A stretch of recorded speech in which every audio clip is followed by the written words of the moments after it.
time you're gonna hate me because I remember to a fault. I'll remember to a fault. Anyways, so the thing is that there's this whole like flip side. It's an inversion of the kind of liberal thing because like you know how liberalism is basically the philosophy of envy. You know what I'm saying? And resentment. And a lot of these cats are on the same side. It's like I'll be frank, I'm making a generalization.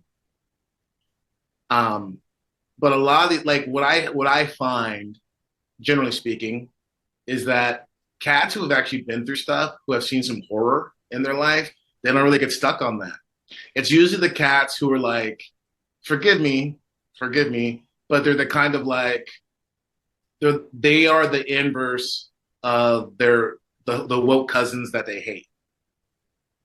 So like you remember that Ryan Long skit where it's like the racist guy and the woke guy are the More in same common than thing? they think. Yeah. Yeah, it's like It's crazy. it's the same thing with these cats, man. They're like the liberal guys who just I'm just gonna use the word I'm gonna trigger people. Great, but the privilege kind of like that's the kind of um contradiction that everyone hates. It's like, oh man, you white woke liberal, you blah blah blah blah blah whatever. It's like, yeah, but it's the same thing for the dude who's whatever on the other side. It's like a lot of these cats haven't seen anything. They're just mad because like I did everything the right way. I played by the rules, and now these people are coming and taking mine. It's the same. It's Hmm. the same sentiment. It's both resentment. You see what I'm saying? They're both resentment. It's just one's a politically conservative resentment, and the other one is a liberal resentment, but they're both the same. They both have had everything given to them either way. Yeah. You know what I'm saying? I don't find people who have been through horrible things, they don't get caught up in that because it's like when you've been through horrible things, you kind of move past that. You don't Ain't really. nobody got time for that. Well, it's Ain't not nobody time for got that. time for that. I'm just saying. This is what I've observed. This generalization, whatever, clickety clack it. But the other side of it is, I just want to say this. It's the same thing when I find people who they want to, and I don't want to talk much about this, but these people who they get really kind of into like demon busting. You know what I mean? And it's like all the emphasis is on what the devil's doing. But like, I'm gonna tell you something. It's not really about what the devil's doing. It's about what Christ is doing.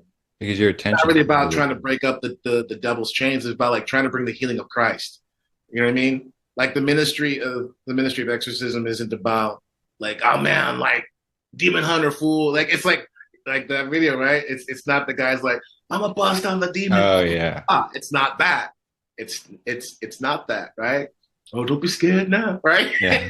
What that mean? What blah blah blah mean? The demon, doing the demon.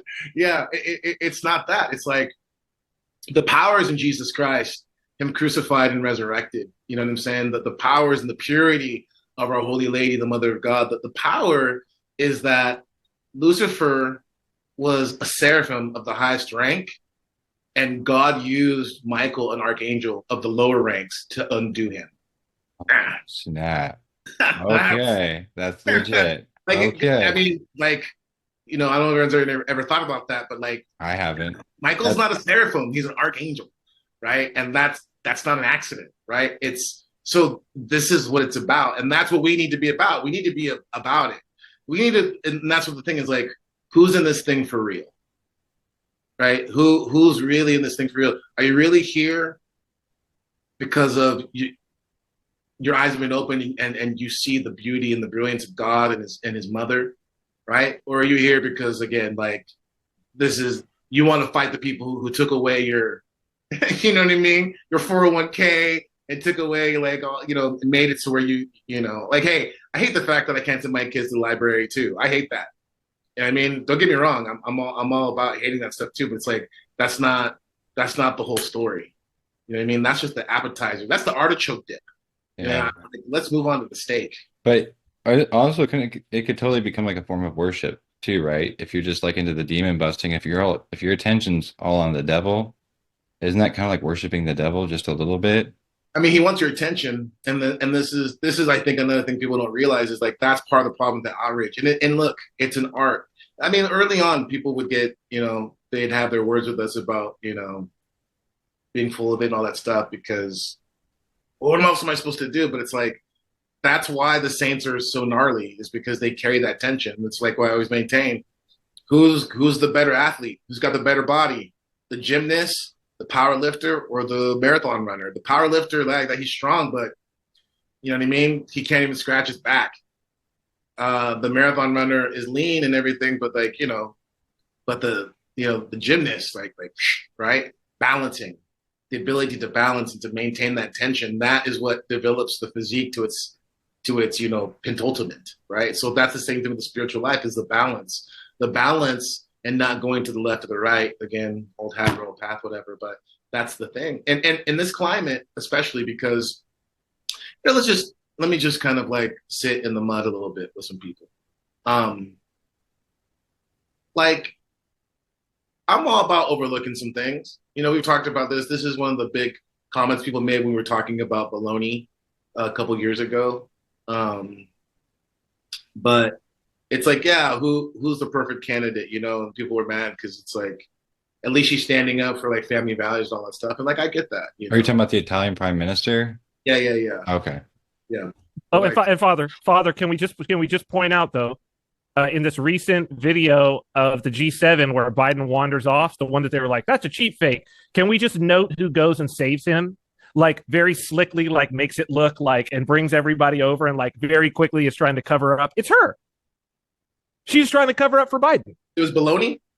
Yeah, it was her. You'll see her. She's in the little white pants outfit, and she sees that he's having a senile attack, and she like walks over, like you could tell she's totally trying to be like, oh, one of those things. And then all the other presidents come over. This and is she's like, organic. oh, everything is fine. Everything is fine. This is all organic. Nothing to see here. It was her.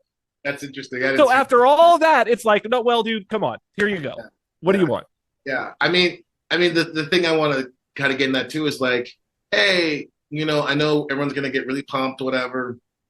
And the more that, the Biden puppet does his thing and gets people outraged, the more that people are going to be like, look, come on, let's do it, Trump. But like, whoo, buddy, I'm just going to say something. It's like a lot of these cats who they're throwing their hat in. It's like, yeah, do you know who Kushner is though? You know what I mean? Do you know like who Operation, Warp Speed? Like, see all that stuff. Do they know the address of Kushner's family's building? Exactly. 666. Look that up, folks. Look that one up. All that stuff. See, all that stuff. It's like, that's how this works. Listen, in the spiritual life, like on the micro level, you know what I mean?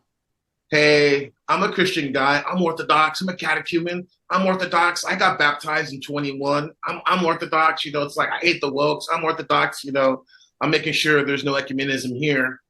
Okay. You know what, man? Let me catch you in 4 days at 2:00 in the morning or 2:00 in the afternoon, depending on how rigorous you are with your addiction. You know what I mean? So I'm just saying this because we got to be really careful, because what the devil does is the devil will be like, hey, we all have sin. We all got sin. You know what I mean? And the devil wants to get you to ignore those small, subtle things that are undoing your thread.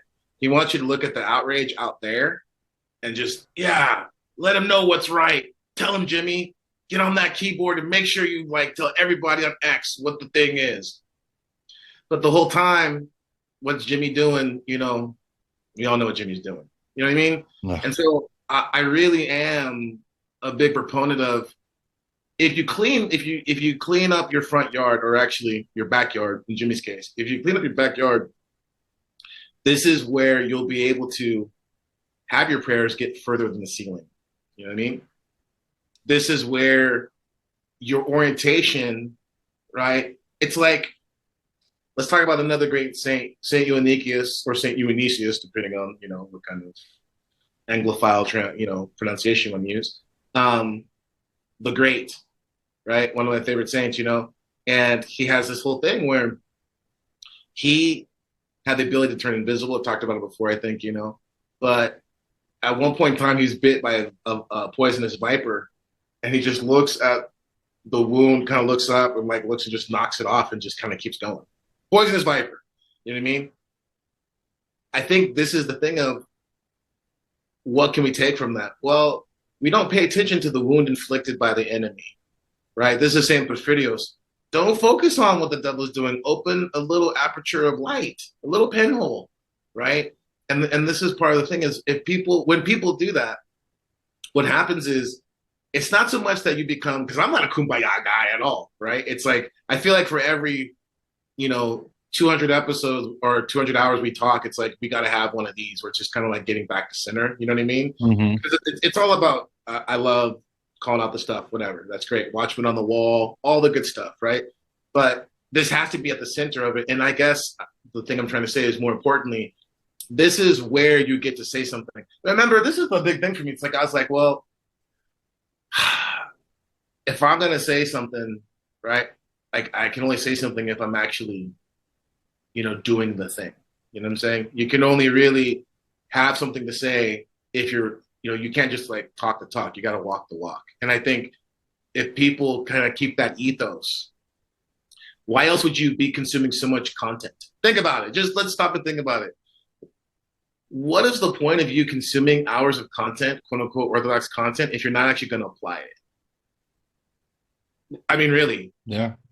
Could it be? I think for some people it actually prevents them from applying. Yeah. They're actually doing that instead of the praxis. Too much they think that information. they think that it can supplant it, and I think it's problematic, and I think that's why a lot of people, that's why people will get suckered into. I mean, forgive me, it's like how do you get suckered into like Brother Nathaniel? It's like a monk without a monastery. Like, you know what I'm saying? It's just like it doesn't make any sense. And then when you just start seeing, it's like how much can you hear about like whatever is the problem? At some point in time, aren't you gonna want to know like, okay, but like what about God? What about how do I find salvation? You know what I'm saying? Where's the joy? Where's the light? Like all that stuff we're supposed to really want as Christians, because the devil has no problem with you being religious. Quite the opposite. He's all for it.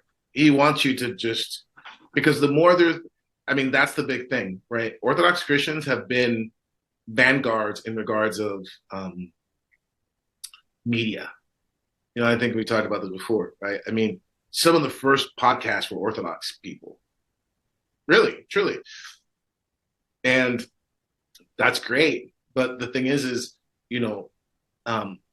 one of the oldest kind of cliches and stereotypes of Orthodox people too is that they're just jerks. It's like it's a known thing. It's like people won't even know. There's people who have no idea really what we believe, but they just know that like they've encountered us and we're jerks. We're buttholes, whatever. So this is not how it should be. You know what I mean? This is not how we should be characterized. And so I think moving forward, especially as things get weirder and the fake eye is really scanning and looking to undo people. What you can try to debug your devices all you want. The better thing is to debug your soul. Yeah. I mean that's really where the payoff. That's deep. That's so deep right there. So I don't know.